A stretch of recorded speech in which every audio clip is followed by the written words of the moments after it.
কেউ কোনো ধর্মস্থান তৈরি করছে, শুনছেন, তখন সে সাম্প্রদায়িক হচ্ছে না। আর একজন কেউ মসজিদ করতে যাচ্ছে, অমনি সাম্প্রদায়িক হয়ে গেল। তখনই বুঝে লিয়া দরকার, এরা ইসলাম ও মুসলমানকেই সাম্প্রদায়িক মনে করে। সে ভুল করছে কি ঠিক করছে আমি পক্ষে বিপক্ষে যাচ্ছি না, কথা বুঝে আসছে। সে সময় হলে আলোচনা হবে, কেন অনেক কিছু দেখতে হয়। কেন বিগত দিন যখন কোনো লোক দেখি এক জায়গায় দাঁড়াতে পারে না, তার বিষয়ে কথা বলতে গেলে একটু ভেবে ভেবে বলতে হয়। তার আমি পক্ষে বিপক্ষে যাচ্ছি না, আমার বক্তব্য তুমি করছো একটা ধর্মস্থান, আর একজন কেউ যদি করে অমনি সে সম্প্রদায় হয়ে গেল। এটা দেখে শিক্ষা নিতে হয়।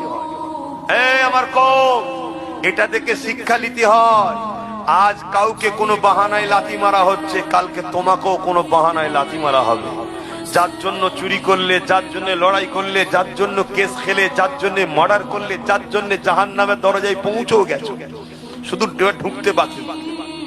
এই বুঝাবার জন্য বলছে, মানে এত খারাপ দিকে চলে গেছে। সেই তোমাকে একটা বাহানাতে বলছে বেরো। কেন? ও যদি বেরো বল, তাহলে তো তোমারও কাজ যেটা নয় তুমিও সেটা করেছো, তোমারও তো বলা দরকার বেরো।